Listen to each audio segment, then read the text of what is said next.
Welcome back po sa Panahon TV. Noong Biyernes at Sabado natunghayan na po natin ang una at ikalawang bahagi po ng aming special report tungkol po ito sa unang anibersaryo ng pananalasa ng Bagyong Yolanda. Ngayon tunghay naman natin kung paano nga ba unti-unting nakabangon ang ating mga kababayan mula po yan sa bagsik ng Bagyong Yolanda. Narito po ang finale ng aming special report. Matindi ang panganib ng storm surge sa Ormoc, Kinyangan, Ragay, Gulf sa Albay at Lamon Bay sa Atimora. Mula sa ating mga nakalap na detalye mula sa Pag-asa, unang tumama ang bagyo sa Giliwan Eastern Samar 4:14 na madaling araw. Alas 7 na umaga, naglandfall naman ito sa Kaisolo.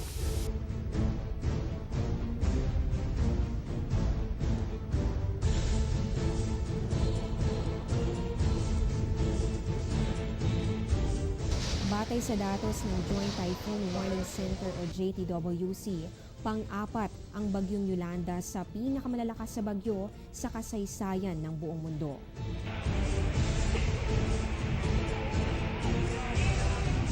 Anim na beses itong tumama sa lupa kasama ang naglalakihang alon, bunsod ng malakas na hanging dala ng unos. Higit sa 6,000 buhay ang nalagas sa pagbayo ni Yolanda. At ang dagok na ito tumatak sa bawat Pilipino.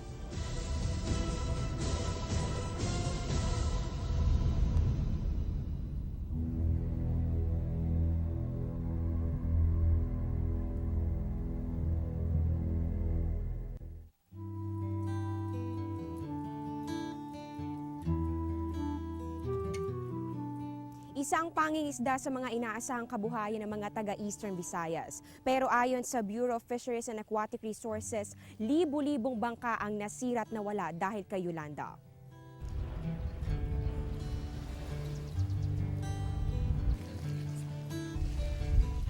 Dagat ang bumawi sa 11 kaanak ni Mang Eduardo, isang mangingisda.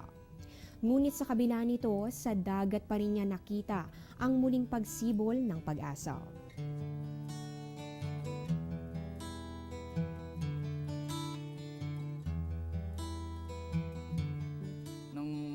Una, after mahanap namin yung mga patay, parang nawalan na kami ng pag-asa kasi sa dami ng namatay, tapos sa hirap ng pagkain, medicine nung time na yun. Dahil nagugutom na kami, we decided na maghukay doon sa nasirang bahay para makuha yung meron kasi kaming mga lambat na before sa Yolanda. Yun ang ginamit namin. Sa tulong ng Project Ahon ng BFAR na ipamahagi ang libu-libong bangka para matulungan ang mga naging biktima ng bagyo, hindi lamang dito sa Tacloban kundi pati na rin sa ilang bahagi ng Visayas at maging sa Palawan.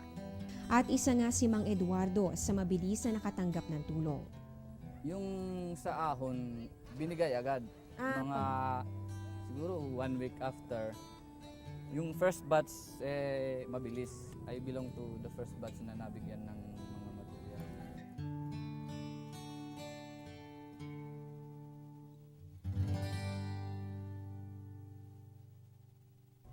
Higit sa 3 milyong pamilya ang naapektuhan ng Bagyong Yolanda at humigit kumulang 900,000 dito ay na-displace na at ang iba naman ay nananatili pa rin sa mga bunkhouse tulad nito. 27 bunkhouse ang itinayo dito sa Kaibaan sa Tacloban at kada bunkhouse ay mayroong 24 units sa loob. Yung lugar dito napaka-organized kasi nakahiwalay yung lutuan nila dun sa kanilang mga kwarto, sa kanilang tinitirhan. Nakahiwalay din yung mga CR dito sa kanilang mga bahay para mas madali nga naman at mas magamit nila yung space nila doon sa kanilang tinitirhan. So ito, puro babae, pambabaeng mga areas, yung nandito natin makikita mga toilets at sa kabila, yung mga panlalaki na banyo. Tinatayang 2,000 tao ang gumagamit ng 200 palikuran dito. Ang isa pang nakakatuwa dito sa mga residente ng bunkhouse area, meron silang schedule ng mga cleaners. Ibig sabihin nito, talagang nagtutulong-tulungan sila para mapanatili yung kalinisan dito sa kanilang lugar. Pati ang pagninegosyo, unti-unti nang lumalago dito. Gano'n ka nakatagal nagtitinda ng hotcake dito?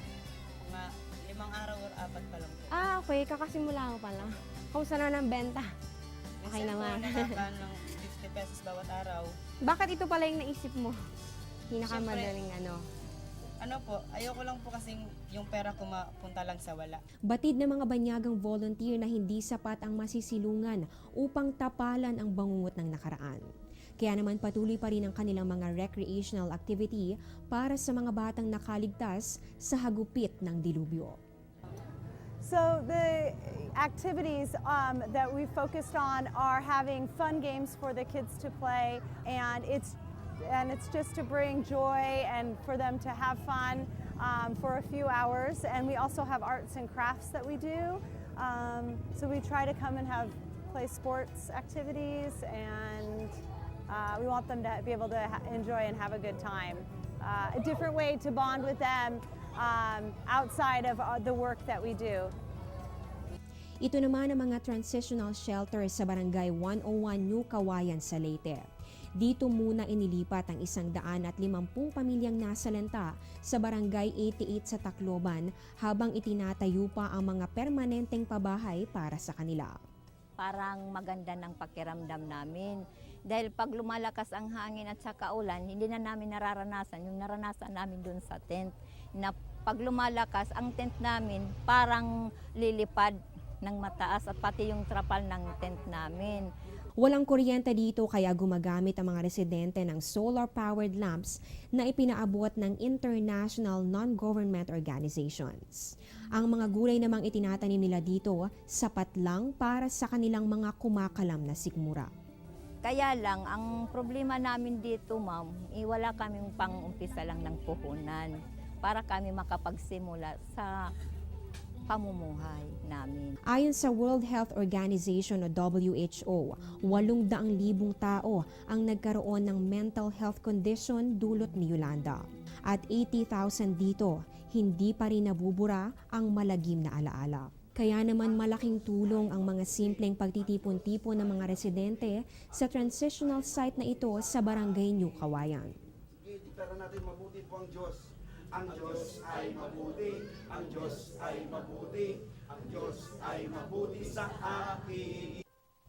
Higit sa 400 paaralan ang nasira mula sa mga rehiyong naapektuhan ng Bagyong Yolanda. Isa na nga rito itong San Jose Central Elementary School. Dahil sa pinsalang natamo nito, naantala ang mga klase na umabot ng hanggang halos 3 buwan. Pero sa tulong ng mga temporary classrooms mula yan sa Red Cross Society of China, ay muling nagbukas ang klase noong January 6 upang maipagpatuloy pa rin ng mga bata ang kanilang pag-aaral. At ngayon, mayroon ng 2 bagong silid-aralan ng eskwelahan.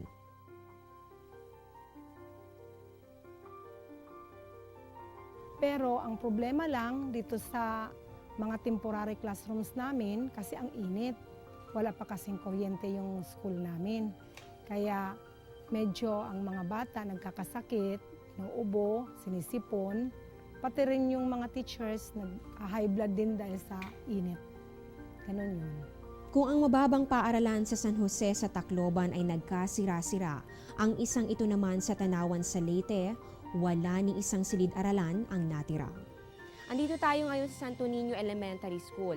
Itong area na ito, yung buong kabahaan na yan, ay binubuo ng mga classrooms. Pero pagdating ng storm surge sa daladala ng Bagyong Yolanda, totally na washed out yung mga silid-aralan ng mga bata. Pero sa ngayon nakikita naman natin na unti-unti na rin sinisimulan yung pagtatayo ng panibagong mga classrooms sa tulong na rin yan ng isang pribadong kumpanya. Habang ginagawa pa ang mga bagong classrooms, nagtayo muna nito nga makeshift classrooms at ito ay gawa sa kahoy.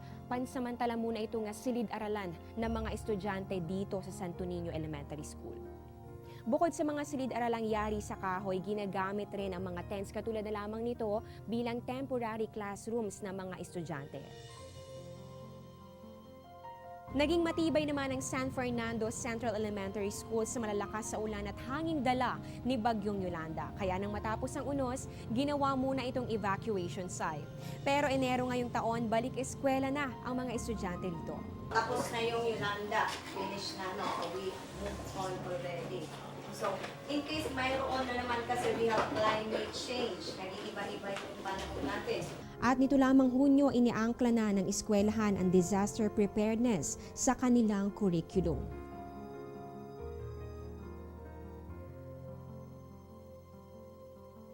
Maging ang 135 taong simbahan ng Santo Niño de Tacloban napuruhan. At nitong Pebrero lamang ay sinimulan na ang rehabilitasyon nito. Ito ang plaza ng Tacloban. Noon, ito ang nagsilbing evacuation site para sa ating mga kababayan. Pero ngayon, ito na ang temporary church dito sa Tacloban. Malayo man sa dagat, hindi naman sinanto ng malalakas na hangin ang simbahang ito sa Tanawan. Ito ang Assumption of Our Lady Parish na matatagpuan dito sa Tanawan, Leyte. Higit 300 taon na ang simbahang ito at nalagpasan na rin ito ang maraming bagyo at maging ang nangyaring tidal wave noong 1897. Ngunit sa lakas ng bagyong Yolanda, nagawa nitong tuklapin ang bubong ng simbahan. Pero makalipas naman ng 1 taon ay naisaayos na rin ang pinsala at nagbalik na rin ang operasyon ng simbahan. Disyembre naman ng taong 2013 noong naglagay ng mga karatulang no-build zone, 40 metro mula sa mabababang dalampasigan sa Leyte. Ngunit hanggang ngayon, marami pa rin ang nananatiling nakatira sa mga buffer zone na ito. Dahilan kung bakit minadali na rin ang paggawa ng mga bagong seawall sa probinsya. Ito yung lumang seawall na nasira dahil sa pananalasa ng bagyong Yolanda. Kitang-kita nyo naman, halos nagkapira-peroso talaga ito. Ngayon, eto naman yung bagong seawall na ginagawa at patuloy pa rin ang construction dito. Sa Barangay 88 sa Tacloban na itala ang pinakamalaking death toll noong dumaan ang bagyo. Kaya ngayon regular na ang kanilang evacuation drills at pagtatanim ng mga bakawan sa dalampasigan. Base sa pag-aaral ng United Nations Development Program o UNDP, 2.3 hanggang 4.7% sa ating gross domestic product ang nawawala sa tuwing may kalamidad dito sa ating bansa tulad ng lindol at bagyo. Pero higit pa rito ang iniwan danyos ni Yolanda. Mayroong 167 billion pesos na budget para sa 4 na primary rehabilitation areas. Pasalamat ako, buhay pa ako. Tapos, pasalamat ako, maraming binigyan kami ng relief. Unti-unti nang bumabangon ang Santo Niño Elementary School dahil sa meron naman JICA na 8-story na 8 classroom na ibibigay sa amin. Kahit tapos na yung bagyo, patuloy pa rin yung Pasko, masayang Pasko. 1 taon na mula nang maganap ang trahedya.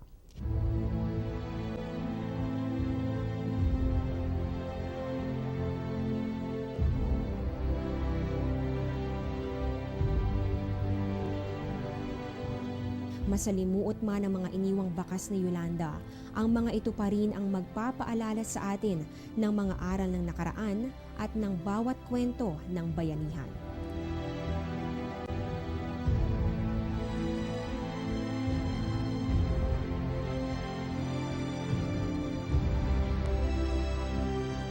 Ako po si Amor La Rosa, Tindom, Pilipinas.